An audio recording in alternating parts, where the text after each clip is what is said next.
Every time we think we've covered a major piece of the Jessica and Daniel Martin story, Yeah. our Dirty Daniel case, there's one question that just keeps coming up. Oh, another one. It just dominates the conversations Oh. and all the emails, all the messages.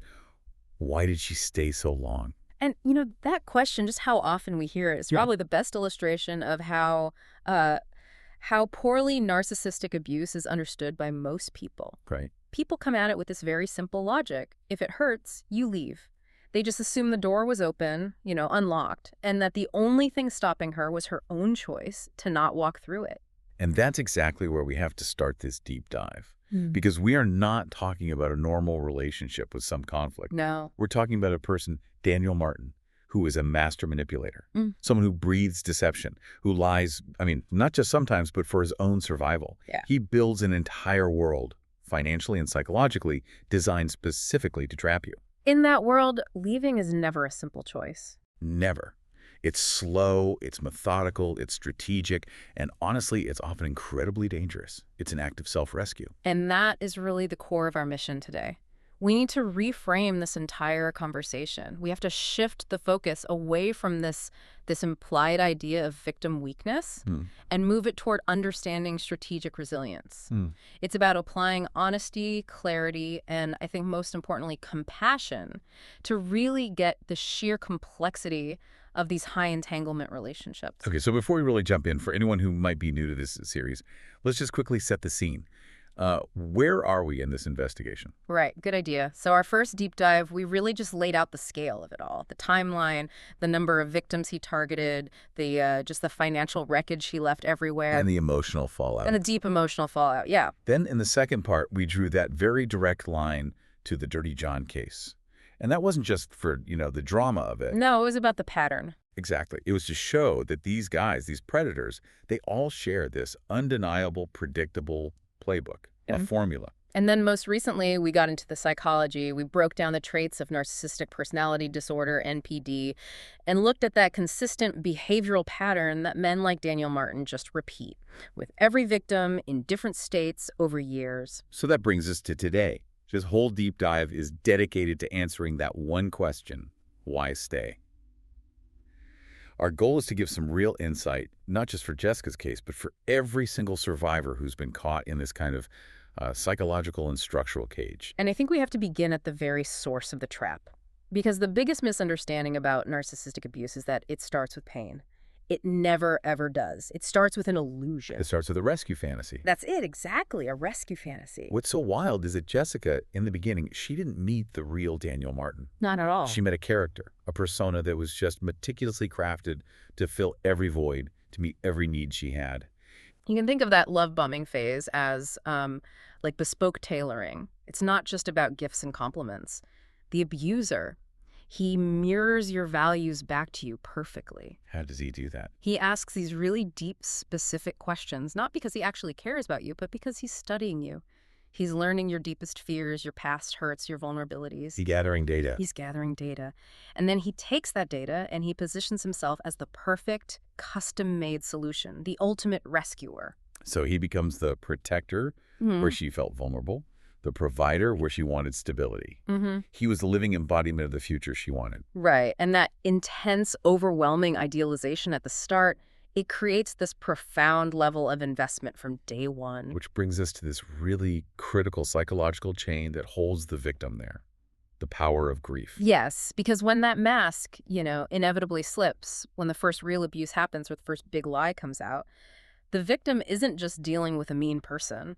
They are actively grieving the sudden, shocking loss of the perfect partner, the perfect future, the entire relationship they were so sure they had. So the commitment isn't to the awful reality she's in. No. The commitment is to bringing back the fantasy. Exactly. The victim believes, with every part of their being, that the pain right now is just temporary. It's an exception. It's something they can fix if they just love a little harder or forgive a little more or just try again. That sense of loss makes it almost impossible to just walk away because you're fighting to resurrect something that, in reality, it never actually existed outside of his performance. Right. They're stuck on this hamster wheel trying to earn back a love that was, from the very beginning, just a transaction. If we really look at that, it completely shatters the biggest myth out there, the one we have to debunk right now. The weakness myth. The idea that victims stay because they're weak or, not smart enough to see it. The truth is the exact opposite. It is the precise opposite. The data, the patterns, it's all clear. Abusers like Daniel Martin actively seek out and exploit strength, not weakness. Strong, loyal, capable women like Jessica are the prime targets because they have these positive qualities that the narcissist sees as, well, as resources to be mined. Let's break those strengths down because you have to understand them to understand the trap. Okay. Jessica was incredibly loyal. She was committed to her word, to the future they were building. She was hopeful, She had this huge capacity to see the good in people. A deep well of forgiveness. A deep well of forgiveness, which let him reset the cycle over and over again. And she was deeply invested in the life they were building. Plus, that fierce protective instinct, especially for her family. These are not character flaws. These are virtues. But to the abuser, these virtues, loyalty, hope, determination, they're not virtues. They're levers. Levers. Yeah. If Daniel knows Jessica is loyal, he knows he can push the boundaries much, much further because her commitment to the idea of the partnership will keep her fighting for him instead of fighting for her own safety. It's weaponized hope. Perfectly put. Weaponized hope. She stays because she's committed to the future that the idealized Daniel promised her, not the chaotic, painful reality she's actually living in. She's always fighting to get back to that initial perfect relationship from the love bombing phase. And the narcissist is a master of just enough intermittent reinforcement. What does that look like? A sudden, really sincere-sounding apology, a quick flash of the old self she fell in love with, a grand promise about their future plans, just enough to keep her hooked. Like a slot machine. It's exactly like a slot machine. You lose and you lose and you lose, but that one tiny win convinces you to keep betting everything you have. This leads us right into that second, just incredibly cruel question that survivors always get. How could a smart, successful woman fall for this? Right. The assumption being that if you're smart, you should somehow be immune to this kind of sophisticated manipulation. And that is another dangerous myth we have to just completely shatter. Your intelligence doesn't protect you. In many cases, it makes you a prime target. Right. Because smart, successful, strong women offer the most value to the narcissist. For a con artist like Daniel, the relationship is 100% transactional. It's a business deal, not a romance. So let's go through the abuser's checklist. Yeah. What did Jessica have that made her such a high-value acquisition for him? Okay, so number one, and this is crucial, credibility and reputational cover. The shield. The perfect shield. By associating with someone respectable, established, and successful like Jessica, Daniel Martin instantly validates his fake persona. It lets him hide his deception right out in the open. If Jessica, a business owner, a strategist, a person with a good reputation, trusts him, then why shouldn't everyone else? Exactly. Her reputation becomes his most powerful defense against anyone looking too closely. It lets him bypass all the normal skepticism people might have about a guy like him. And then, of course, there are the more tangible things, the resources and assets. Right. Daniel wasn't looking for someone to take care of. He was specifically hunting for someone with financial stability, good credit, business connections, actual wealth. Things Jessica had built for herself. Things she had built for herself, which made her entire financial life a very lucrative target for him to entangle himself in. And maybe the most important resource of all, emotional generosity. A deeper well of forgiveness. That's a huge one. A successful, empathetic person is usually willing to give more patience, more energy to a partner they think is just, struggling or that they can help. They think they can fix it. They think they can fix him. And that emotional capital, that's what allows the abuse cycle to go on for much longer and get much deeper than it might with someone who would set a hard boundary right away. The strong woman believes she can handle it, that she can endure the chaos to get to the promised future. So to be clear, Daniel Martin did not want a weak or dependent partner. Yeah, absolutely not. He actively sought out a partner who would elevate him socially, give him financial access, and who had the emotional strength to keep things stable while he created all the chaos. Her strength and success, tragically, weren't her protection. They're what made her so valuable to him. She was a prize acquisition for his scheme. The strength is what he wanted to consume. Exactly. The fact that she stayed is not evidence of weakness. It is evidence of a strong, resourceful person fighting a systematic battle against a very sophisticated trap. That is such a powerful way to frame it. Okay, let's move from the psychological chains to the more tangible cages. Hmm. The logistical things that make leaving, physically and legally so difficult without a massive amount of secret preparation. And we have to start with the role of children. But we need to be very specific here because Jessica's case is a little different than some. It is. This needs nuance. She was not in a typical custody battle or co-parenting situation with Daniel Martin. Her child was hers alone from a previous relationship. So the legal entanglement wasn't about him threatening to take her child. The complexity was different. The complexity, the emotional and strategic chaos came from the fact that Daniel had his own child in the home frequently. And that just added this layer of profound unpredictability and strain to the entire household for everyone. So her decision to stay longer was actually about protection. It was fundamentally about protecting her own child from the chaos Daniel brought into their home. She was trying to manage the damage, to create these little pockets of stability in a really volatile environment. Because if she just left suddenly, If she left suddenly, she risked exposing her child to the instability of a chaotic move and potentially Daniel's retaliation or continued harassment. It was a strategic calculation about which path caused the least harm in that moment. and this does speak to the broader tactics abusers use, even if it wasn't Jessica's specific trap, they absolutely weaponized the courts and custody arrangements. Oh, routinely. They use the children as this immense emotional, legal, and financial leverage to keep the victim tied to them. The threat of a long, nasty public custody battle is often more than enough to keep a victim silent and compliant. It makes them believe that staying in the private hell is better for the kids than leaving and facing a public war. Right. But even without that shared custody issue, Daniel made sure he was all over her paperwork. This is what we call the business trap, structural imprisonment. He made sure that leaving him wasn't just an emotional breakup. It would be a massive, crippling legal and financial project that could destroy everything she had built. Leaving was never going to be as simple as packing a bag. It meant untangling this complex financial and legal web that he had deliberately woven all around her life. Let's list some of them. I mean, think about the documents.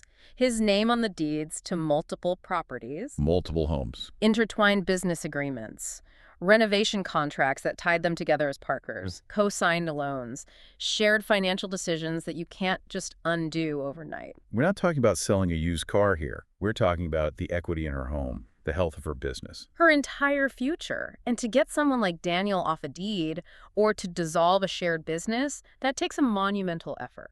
An effort that costs a lot of money. It demands huge amounts of time, tens of thousands of dollars in specialized legal fees, immense financial risk, and this is the kicker, it often requires the abuser's cooperation. Which they are never going to give freely. Of course not. They withhold it, or they use it as one last point of leverage to demand a huge buyout, or just to make the whole process as financially ruinous as possible. So the victim is forced to be strategic. They don't leave late. They leave when they have a plan. They leave when they have meticulously calculated an exit that won't completely destroy their entire life. If you just walk away from shared deeds and debt, you get immediate emotional freedom, maybe. But you could lose everything you've ever worked for. You could end up destitute. The narcissist makes the price of freedom impossibly high. And that financial trap alone can add years to how long someone stays. The victim has to secretly save money, consult with lawyers, and gather all this evidence while still living under the same roof as the abuser. I mean, the logistical and emotional challenge of that is just extraordinary. Okay, let's shift from the structural traps to the invisible ones, the psychological warfare. We have to talk about how years of this manipulation literally rewires the brain. It hijacks the nervous system. This is such a critical point, and it's one that people they don't get. Being exposed to constant high-level psychological manipulation, that cycle of intense love followed by intense cruelty, it creates a dependency that really does mimic addiction. So it's not that the victim is clueless. No, not at all. They're not oblivious to the truth. They know the lies are lies. But their nervous system has been chemically and psychologically conditioned to tolerate this cycle and even to seek it out. Their brain is just trying to make sense of the constant contradiction. It wants the high of the love bombing and the apology, and it's been trained to endure the low of the abuse just to get that fix. And Daniel Martin used the entire playbook, the whole arsenal of tactics, to keep Jessica trapped in that loop. Let's walk through that mechanism. It all starts with the love bombing.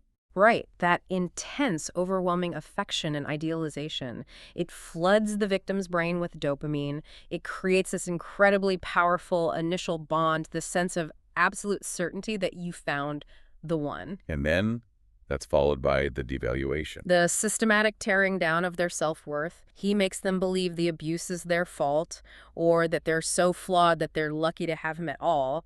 It just crushes their desire to leave because they start to feel like they don't deserve any better. And then there's gaslighting, which is maybe the most damaging tactic for keeping someone trapped long term. With gaslighting, Daniel would deny things he obviously said or did. He'd force Jessica to question her own memory, her perception, and ultimately her own sanity. It erodes your core sense of reality. Completely. You become unable to trust your own judgment that something is very, very wrong. And in a high entanglement case like this, the gaslighting isn't just about, denying an argument. It's denying a financial agreement. It's denying a promise made about a business deal. It's denying a conversation they had about the deed to a house. So the gaslighting is reinforcing the financial traps. It's all interconnected, and the glue that holds that whole destructive system together is intermittent reinforcement. That's the key. That is the key psychological weapon. Daniel would mix in extreme kindness and hope with the abuse, but unpredictably. It keeps the victim hooked, always waiting for that next unexpected dose of the good Daniel. It makes the abuse feel like a random, fixable bug in the system, not the system itself. Which leads to trauma bonding. Yes, that intense, counterintuitive loyalty that develops specifically from going through those extreme highs and lows together. The brain is so desperate to resolve the contradiction that often the easiest path is just to cling even harder to the abuser because he's the source of both the pain and the comfort. And when you add in the isolation and the financial manipulation, You have a truly captive person. Jessica was trapped not because she was ignorant. She was trapped because her ability to make a rational, self-protective choice had been systematically dismantled by years of psychological attack. let's zoom in on isolation for a minute. It's so quiet. It's this strategic severing of lifelines that people on the outside just don't see. And the abuser does it so cleverly. He dismantles the victim support system before they even know they need it. I mean, think about the lines Daniel used, the same lines so many survivors report hearing. Your friends just don't understand us. They're jealous of what we have. They want to see us fail. Your family is toxic. They don't like me because they don't want you to be happy. He creates this incredibly powerful narrative. It's us against the world. And every support system, friends, family, anyone who could give her a reality check, is painted as the enemy, as a threat to their relationship. And the timing is key, right? This happens early. This happens early. Shut More up. early. Subtly, before the real devaluation even starts. So by the time the abuse is undeniable, the victim has almost no one left to confirm what they're seeing. If the only voice you hear is the abuser's, you start to believe that voice is the truth. So Jessica didn't stay because she had no one. She stayed because Daniel Martin strategically made her feel like she had no one. He cut off her emotional and logistical escape routes. And finally, we have to talk about the invisible cage of shame. Shame is, I think, maybe the single most powerful tool an abuser has to keep a victim from leaving, and even from speaking out after they're gone. The fear of judgment is just paralyzed. It's so complex. Victims are terrified of the humiliation of admitting what they went through, especially someone successful like Jessica, whose life looked perfect from the outside. They dread hearing, "I told you so." They're afraid of losing their community because people might believe the abuser's side of the story. And I think the most powerful part of that shame is the fear of being blamed for the abuse. Yes. Society so often scrutinizes the victim's choices. Why did you stay? Why didn't you see the signs?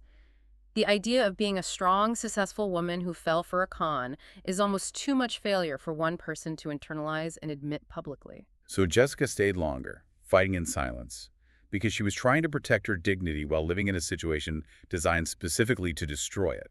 Shame keeps victims silent, and that silence keeps them stuck. The abuser counts on the victim's dignity to keep his operation hidden. Okay, we've mapped the chains.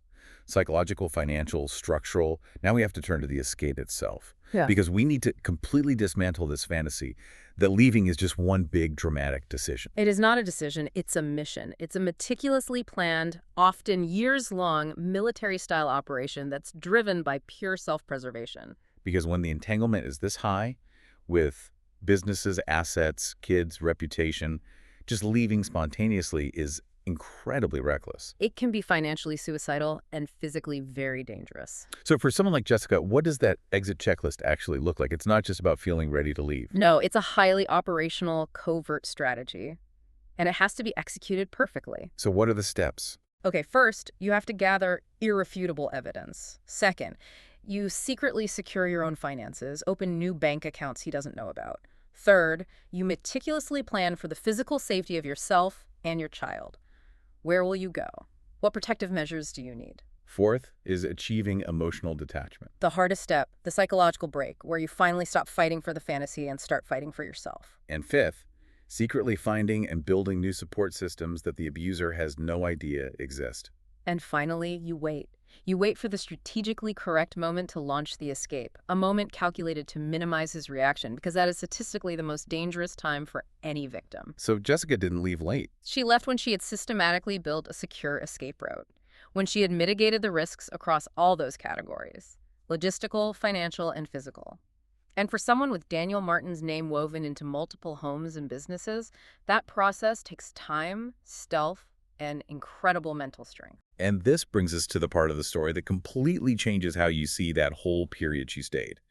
This is where we shift from seeing her as a passive survivor to understanding her as an active, organized resistance fighter. This is the game changer. While she was still physically there with Daniel, she was running a critical secret operation right under his nose. That's it. She wasn't just surviving the storm, she was meticulously documenting and building a rock-solid case against him. This is her agency in action, operating behind that mask of normalcy he demanded. And her documentation was extensive, long-term. It shows incredible foresight. She was gathering digital and physical evidence. She was tracking his lies and inconsistencies in a log, Saving every crucial message, every financial receipt to prove the fraud, the transactions, the manipulation. But the most strategic, game-changing thing she did was reach out. She started connecting with the other victims Daniel had targeted over the years. And that's when everything changed. She started validating their stories, comparing the timelines, and using all that coordinated information to prove the systemic, predictable pattern of his abuse. To prove these weren't isolated incidents. It was his blueprint. She became the hub. She became the hub. She built the network of support and critical information. And that coordination, bringing all the victims together across different states and timelines, that is the single thing that narcissistic con artists fear the most. Why? Because when victims talk to each other, the abuser's primary weapon isolation is destroyed. The narrative that it only happened to us, that we're unique, it shatters. The pattern of abuse is validated, and it's proven to be intentional and systemic. Her actions went so far beyond just self-preservation. She was assembling the evidence and the victim network that would ultimately be the thing to neutralize Daniel Martin's ability to harm anyone else. She wasn't just escaping, she was preparing for justice for everybody. That strategy, that level of resilience, that is the ultimate survivor blueprint. So let's bring this all together. Let's list the factors that kept her entangled, just to reconfirm these were traps, not failures. Okay. We had the deep psychological manipulation and the trauma bonding, which made the emotional exit so hard. That was reinforced by massive financial entanglement, shared businesses, shared assets that were impossible to just sell off quickly. Then the legal bindings, the deeds, the paperwork, that created this huge logistical wall that made walking away financially catastrophic. We saw the strategic isolation from her support networks, which left her feeling completely alone. And so importantly, the need to protect her child from the chaos Daniel was creating, which meant she had to stay and manage it, while also using that time to gather evidence and plan that safe strategic exit. But now look at the traits that let her break free. This is where the theme of strength comes full circle. Her intelligence, her strategic mind, her immense resilience, her personal bravery. And her absolute unwavering resolve to end the control and get justice. Her story is, in a way, rewriting the ending for victims of this kind of abuse. She's showing a path forward, not just for herself, but she's actively neutralizing his ability to prey on others by showing everyone how you systematically build a case against a master manipulator. So, if you take one thing away from this deep dive, let it be this, and we need to say it with absolute clarity. Victims do not stay because they are weak. They stay because they are trapped in a deliberate, sophisticated system designed by their abuser to keep them legally, financially, and psychologically bound. And they know society is going to judge them for not leaving sooner. And when a survivor finally breaks free from a trap that complicated, when they successfully pull off that escape mission while still enduring that psychological warfare. It is an act of immense, profound courage and strategic genius that, thankfully, most people will never have to even comprehend, let alone execute themselves. So Jessica's story, and the story of all high entanglement survivors, it's not a cautionary tale. That phrase implies blame. It's a functional, detailed roadmap for survival, for justice. It's a powerful reminder that justice often starts long before anyone steps into a courtroom. It starts with one person working in silence, meticulously documenting every lie, and planning for the exact moment she can finally, safely speak the absolute truth. So what does all this mean for you, for our listeners, reflecting on this and this idea of invisible cages? Well, I think it raises a really essential question about the societal structures that, in a way, protect the abuser. I mean, consider the cultural pressure to maintain appearances. Right. That pressure to seem successful, stable, dignified, especially for high-achieving people. It paradoxically helps the abuser. The victim is so afraid of the judgment and the loss of dignity that comes with admitting they were conned, so they stay quiet, and their silence becomes the abuser's shield. So what responsibility does the community have in dismantling that invisible cage of shame? Exactly. If we could stop focusing on blaming the victim for staying and start questioning the societal judgments and the structures that make leaving so dangerous and financially devastating, we might just create a world where silence is no longer the safest or the only option. Stay aware, stay grounded. And remember, strategic resilience is the greatest defense against calculated deception. This has been The Deep Dive.